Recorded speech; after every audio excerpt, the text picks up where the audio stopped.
Decoding the Mind, a journey through the psychology of learning. Welcome to the vast and enthralling world of the psychology of learning.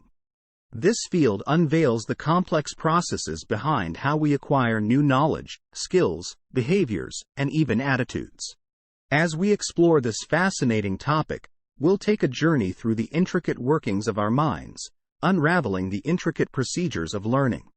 Picture this. Each moment of our waking lives, we are being bombarded with an overwhelming deluge of information from our environment.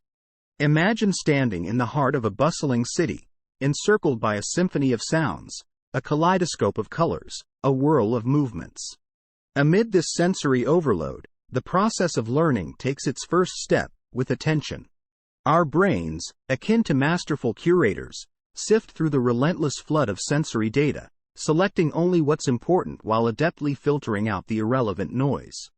It's in this selective attention where the journey of learning truly begins.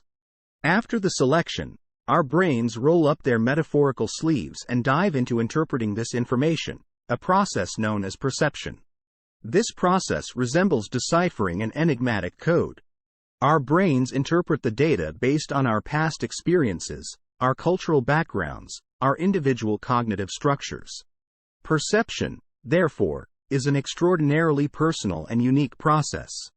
It's a lens through which we view the world, a lens shaped by who we are and our past experiences. With attention selecting the information and perception interpreting it, we now move on to the next process, the storage of this information. This storage, our memory, is the grand library of the mind. It's where we stockpile all the information we've learned, categorizing it meticulously for retrieval when needed. Memory in learning can be divided into three significant types. Sensory memory, which briefly holds raw, unprocessed data. Short-term or working memory, which acts as a mental scratchpad holding information for immediate use. Finally, long-term memory, the vast reservoir where information is stored indefinitely for future use. However, merely storing information isn't enough. That's where the marvel of thinking comes into play.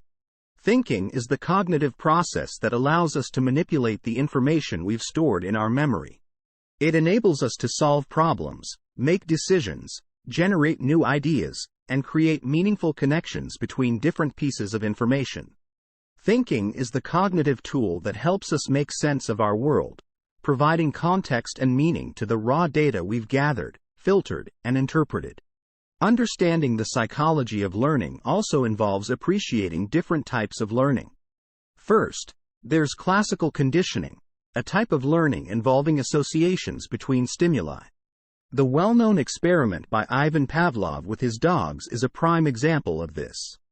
Pavlov conditioned dogs to associate the sound of a bell with food, leading them to salivate merely at the bell's sound, even without the presence of food. Next, we have operant conditioning, a learning type involving the consequences of our actions. It's a sort of system of rewards and punishments. The work of B.F. Skinner was instrumental in shedding light on this area.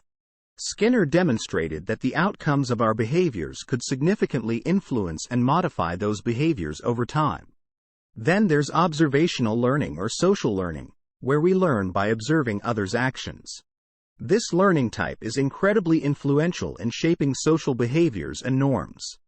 Albert Bandura's social learning theory emphasized this type of learning's importance in our social and cognitive development. Finally, we touch upon cognitive learning, a learning type that goes beyond simple conditioning and observation. It involves active thinking, problem solving, reasoning, and information processing. Cognitive learning allows us to understand complex concepts, acquire new skills, and foster intellectual growth. A critical part of learning is the role of motivation and emotion. Motivation is the driving force behind our actions. The more motivated we are, the more engaged we become in the learning process. Similarly, our emotional states can significantly influence our learning. Positive emotions, such as joy or excitement, can enhance our learning experience. In contrast, negative emotions like anxiety or boredom can serve as roadblocks in our learning journey. The comprehension of the psychology of learning has profound implications in various areas of life. In education, it can revolutionize teaching methodologies, curriculum design, and classroom management.